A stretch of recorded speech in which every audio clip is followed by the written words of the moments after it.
Hi everyone, my name is Lauren Parker. I'm an executive director with Lemongrass, and I'm here to chat a little bit today about how myself and my team had the highest group volume during the recent incentive. Our volume was a little over $143,000 in the 6 months. And if you're not familiar with the way it works, group volume is just the people who joined as my frontline during the incentive period. I had 16 qualifying recruits during that time period. I had some other recruits that did not qualify or joined right before the end and didn't qualify. But yeah, I mean, that number is pretty impressive. I'm really super proud of them. Obviously, that volume has nothing to do with my volume, so it was all them in terms of making the sales and building their businesses. But what I can help with is sharing a little bit about how I built that team, how I found those people to work with, and how I nurtured their growth so that they could be successful in their businesses. A little bit about myself that's totally relevant to this is that I joined direct sales about 8 years ago. I joined a different company, and in June of 2022, I was at the top of the company for a few years, and then the company was acquired by another company. The new company, we had some differences of opinion in terms of ethics. I stopped trusting home office, and I stopped trusting the quality of the products that we were going to be offering our customers. So I started looking. I gave it 90 days to try it out there, just so you know I didn't make any rash decisions. But during that time, I did some research, and I found Lemongrass, which kind of fit the bill in terms of all the things I was looking for in a company. Products that I could trust, a home office that genuinely cared about its consultants, a stable company that has no debt, and then just generally a community that I felt I could be myself and be safe in. And so I'm here at Lemongrass. I sort of made my decision a little bit toward the end of August, so I decided to wait until the beginning of September to give myself and anyone who joined with me at the beginning the full 2 months for the jumpstart, and also joining on the first day of an incentive never hurts. And so because I came from another company, of course, I had a couple of team members who were also very unhappy and were looking for somewhere to go, and they decided to join under me. So I did get a handful of people who were on my previous team that came with me. I also had, at the very beginning, 3 leaders who were not my leaders at the other company who decided to join under me. And this is really important because I didn't actively recruit them, and there's something to be said for building relationships, and for me it's all online, building relationships where people feel like they know you, they like you, and they trust you. So when this all happened, very unexpectedly, these 3 leaders who I worked side by side with at the other company, but who were not on my team, 2 of the 3 were under the same tree, the lineage at the company, but and one of them was not, and but we had never been under each other. The fact that they wanted to come with me meant a lot to me, because it meant that people who were the same level, same rank as me, or just one rank below, were trusting me enough to be their leader. And in this case, we're talking about a leader of leaders. So obviously these are people who have familiarity with working their business and also recruiting. And so something I will stress with you is online, in person, whatever it is, you want to be somebody that people trust. That means keeping your word and being really honest and genuine and authentic with people. If people can tell if you're not being yourself, people can tell if you have an ulterior motive. People want to know you for who you are, especially on social media. People follow people because they want to know you.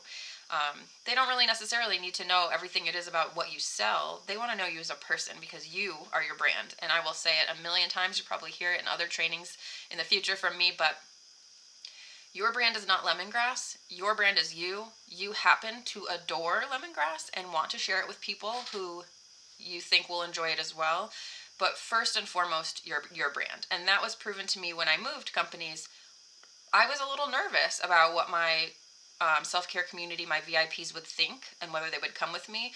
But just like my top teammates and just like other leaders in the company who I didn't previously have in my team, my VIPs trusted me, and they didn't even, they were like, I trust you. If this company is as good as you're saying it is, then I'm with it. Let's order some stuff and check it out. And that is work that I put in over time. So, and you don't know, like, someone you're conversing with for several years may never buy a thing from you, but they are paying attention, they are getting to know you, they are learning to know, like, and trust you, and at some point, that could benefit your business. That is not the goal, but it's a great side effect.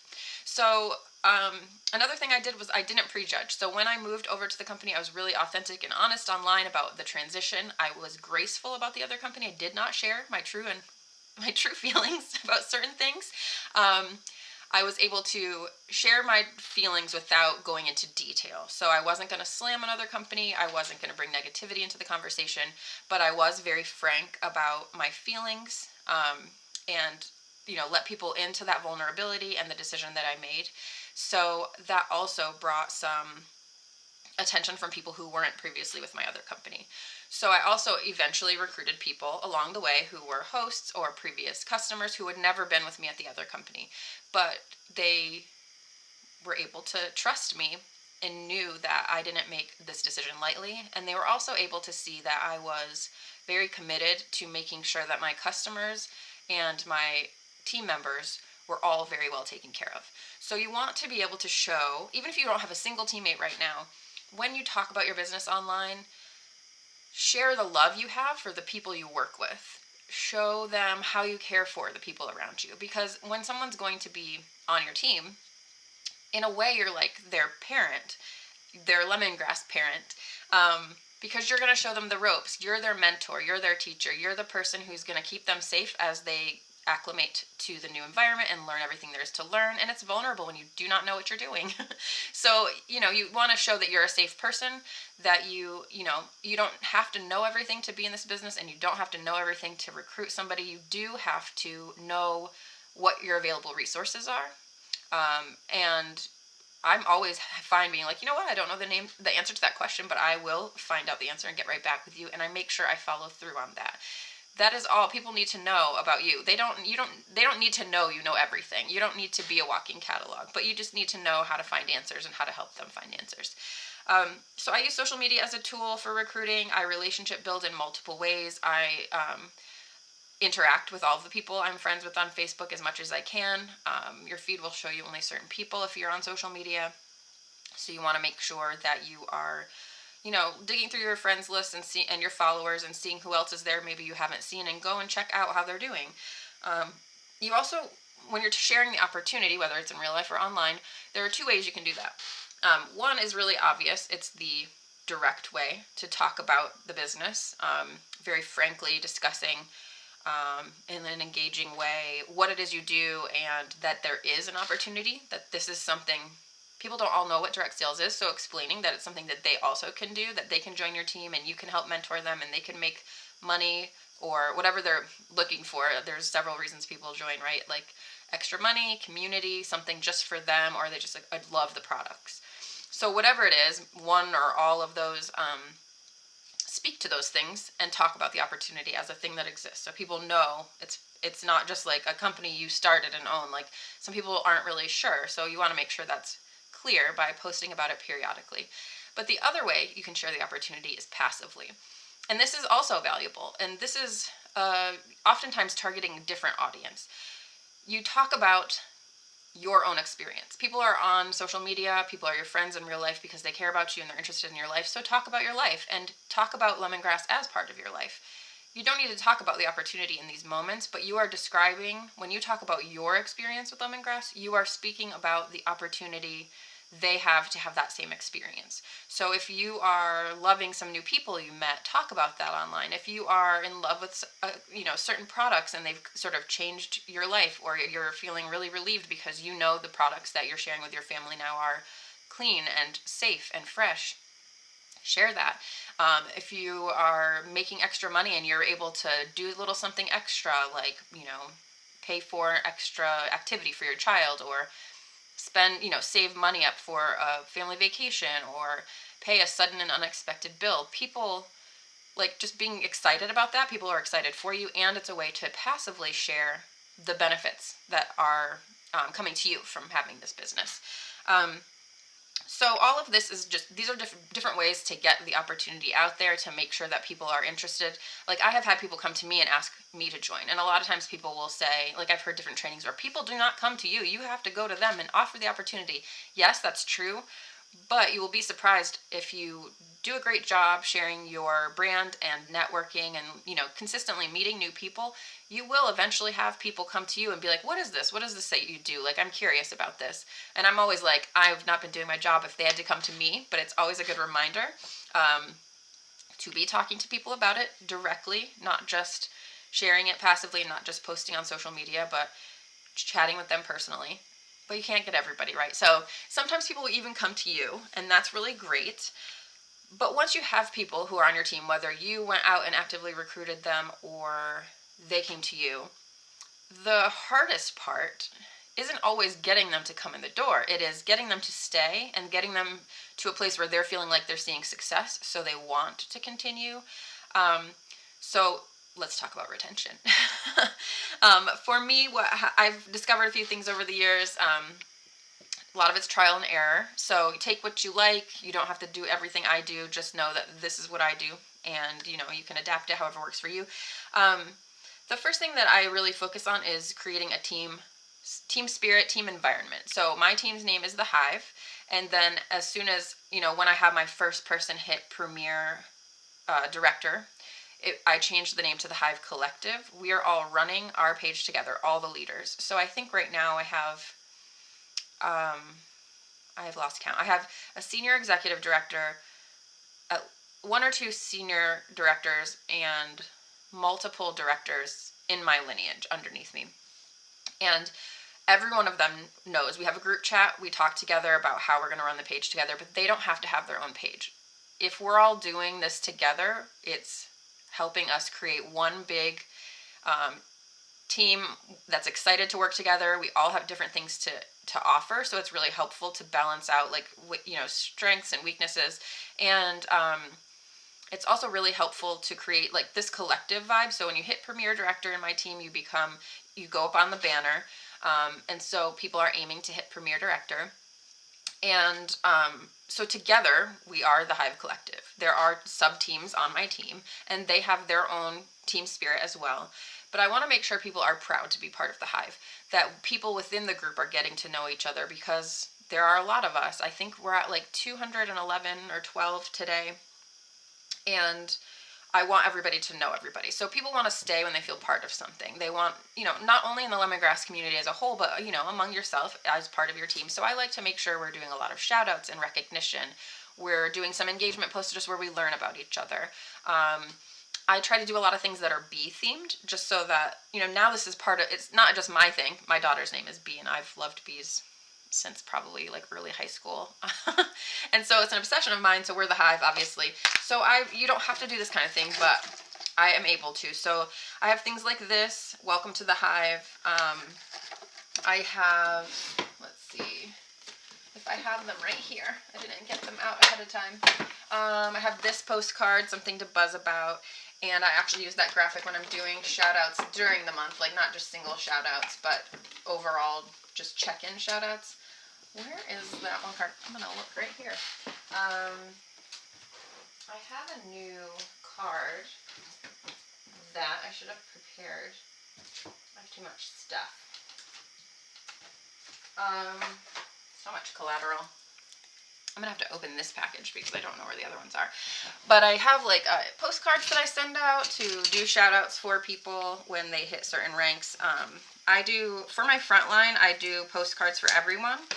And because I wanted to make sure this is something the larger your team gets, you want to make sure what you're doing is sustainable and replicatable. If your teammates are trying to look to see what to do, you can share it with them and they can follow it too. Also that it's scalable. So the larger you get, you can still do it.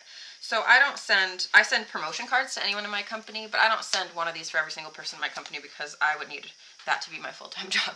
So I have these little shout out cards that I made. Can we get it to pick up? Let's see. Come on. Oh, you can't see. There you go. You see the honey. In the back has a little bee on it. So little things like that. Now, slowly over time, bees have become a thing for everyone because they're excited to be part of this team. So that's one thing. And then another thing I do is I always send welcome mail to my new team members. I actually send a little something to everyone. Again, it's not cheap, but it's about $5 per person to mail, plus the things inside and the cost of the boxes and all of that. But I choose to do this. You do not need to do this. But I do believe you should send something or drop something off if they're local to everyone who joins you specifically. I like to send them some fun things and also some things they can use in their business. For my entire team, I send this. It has a bee gel pen. It has some bee stickers. It has some honey candies. I'm waiting on the tea. I have honey ginger tea packets that go in here. I always put a sample of some sort in there. For my entire team, I usually do a little bit smaller samples, but when it's my Frontline, I send them a bigger sample or several small samples.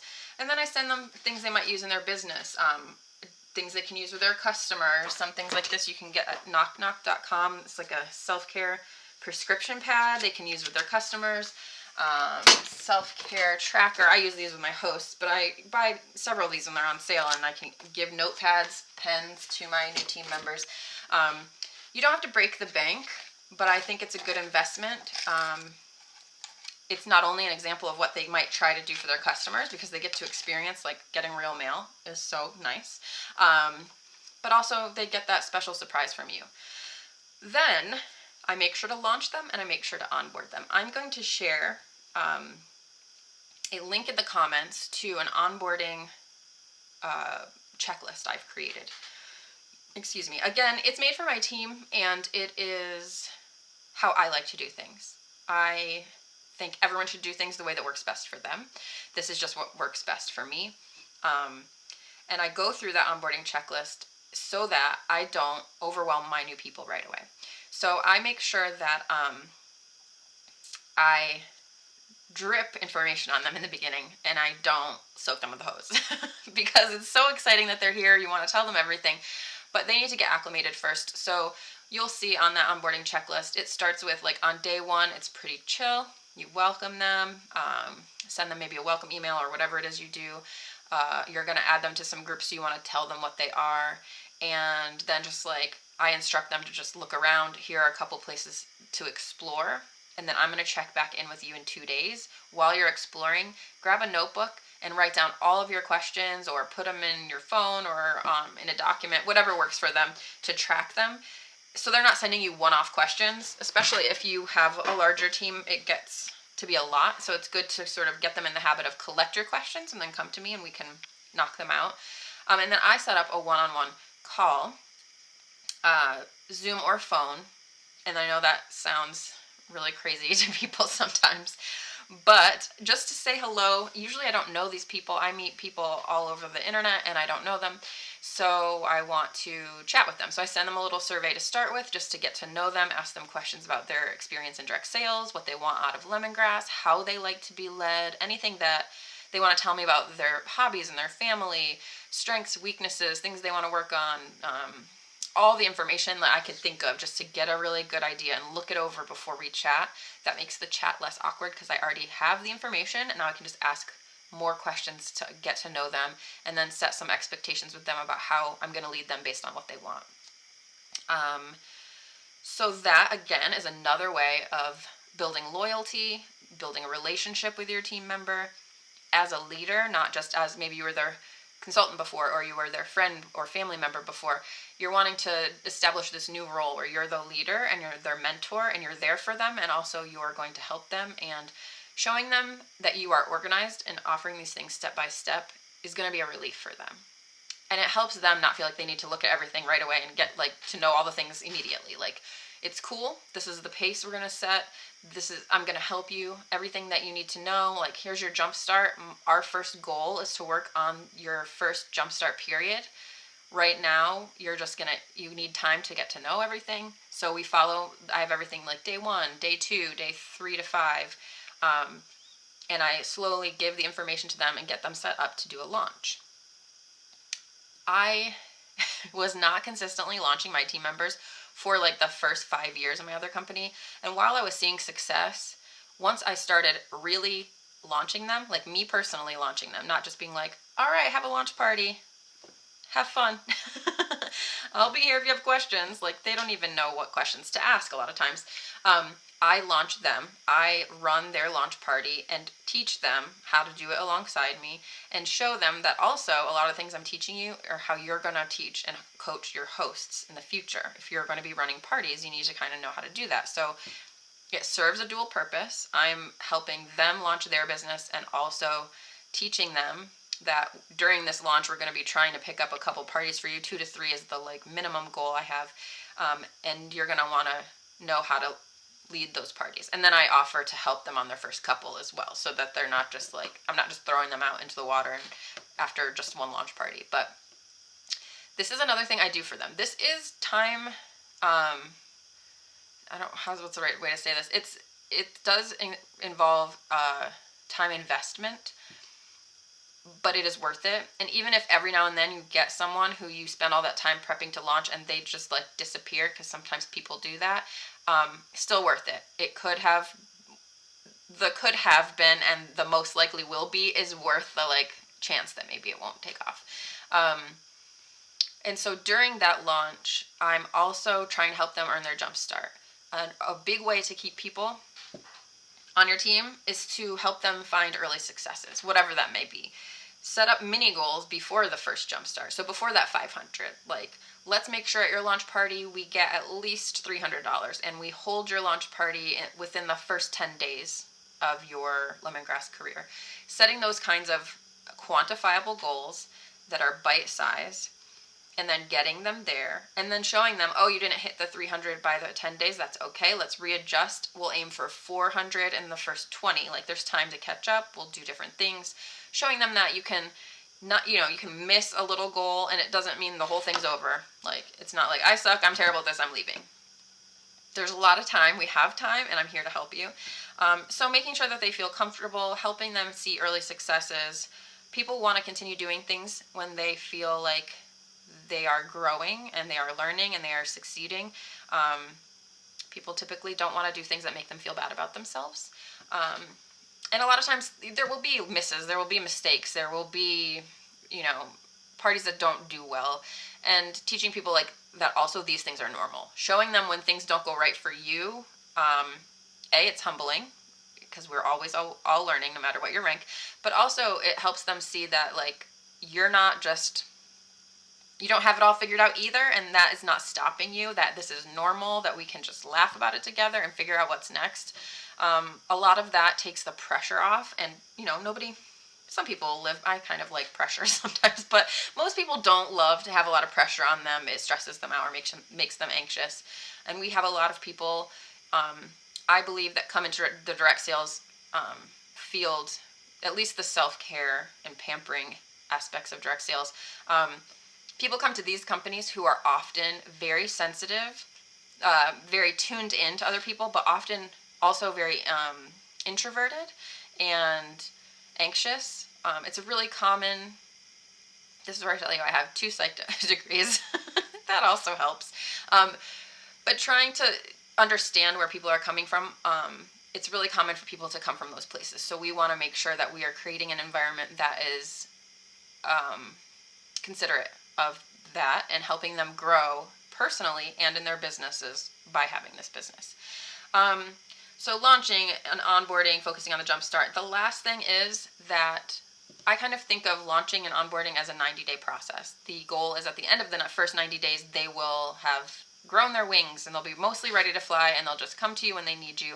But I always offer my frontline one-on-ones monthly. So I basically say, you get 45 to 60 minutes, just you and me on the phone or on Zoom. I do not like to do them through DMs or texts, because you need their like focused attention. You're both sitting down, looking at your numbers, looking at your notebooks, having a conversation that they can focus on.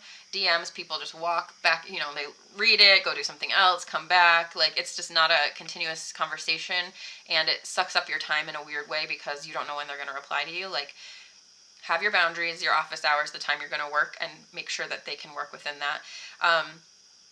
So I set up the opportunity for a one-on-one. I really try to make sure to set that habit early in their career because these one-on-ones can be crucial. I use that one-on-one. There's going to be a training in Lemongrass Central very soon for me on how I do the one-on-ones, but just know that it's about goal setting and it's about continuing to build the relationship and trust. The longer you work with them, the more one-on-ones you have, the more frank you can be with each other. Like, think about a friend you've had for 2 months versus a friend you've had for 10 years. Like, your friend you've had for 10 years, you can call them out. You know the games they play with themselves, the self-sabotaging stuff they might do. You know their habits, so you know how to help them set goals that if someone is just a procrastinator and that is just how it is, or someone has ADHD and that's just how it is, there are ways to run a business with those things in mind. And when you know someone well, you can be like, hey, okay, this seems like the ADHD is getting you. Like, let's figure out a way we can work around it, knowing you and everything there is about you. But if you've known someone for 2 weeks or even 2 months, like, that might be a sensitive topic. You don't have the credibility or the relationship to be able to dive in there, but keep the one-on-ones going and you'll notice, first of all, you get a lot out of the one-on-ones too. Like, I always get new ideas from doing one-on-ones. It doesn't matter what rank the person is. But also, you sort of, over time, they need less of that time slot to get the whole thing done because they know the process. Like, we're going to talk about all your goals. Let's break all your goals down into pieces. What do you want to do today? What can you do by Monday? Like, I'm going to check back in with you and make sure, that you did them. We can talk about it. Like, you're holding them accountable. You're there for them. You care. They have to care about their goals more than you do. You cannot drag them along. But people who sign up for one-on-ones usually want to do things. And just know if someone's continuously canceling their one-on-ones, they're not ready. And it's okay to say, hey, I don't think that you're ready yet. Let's talk about this again in 2 months and try to schedule and, see where you're at. Because your time is valuable. So, I did all those things as a leader to my frontline, and I try to teach them how to do those things for theirs. So, of course, their team members didn't factor into my group volume for the trip, but obviously it really helped my business. I was able to I hit the qualifications for director and senior director in my first month, premier the next one, and executive the next one. I believe that's how it went. So it was all very fast, and now I am very close to double promoting to platinum. Well, I don't want to say very close, let's be real. I am like 2.5 directors away from double promoting to platinum. And I think the things that I do really, really factor into that. So remember, these are the things you're going to do. You're going to make sure you are your brand. You're building relationships online all over the place. You're sharing the opportunity passively and actively.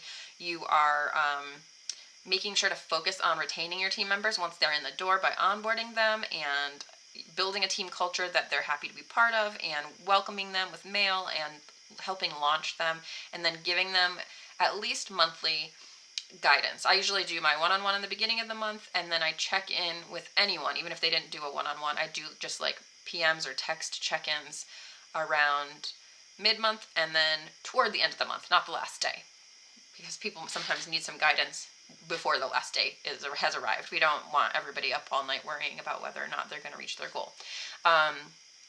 So yeah, that helped me get where I am. Hopefully some of this stuff will help you working with your teams. I would love to hear your questions, so just comment below and I will be here to answer those questions.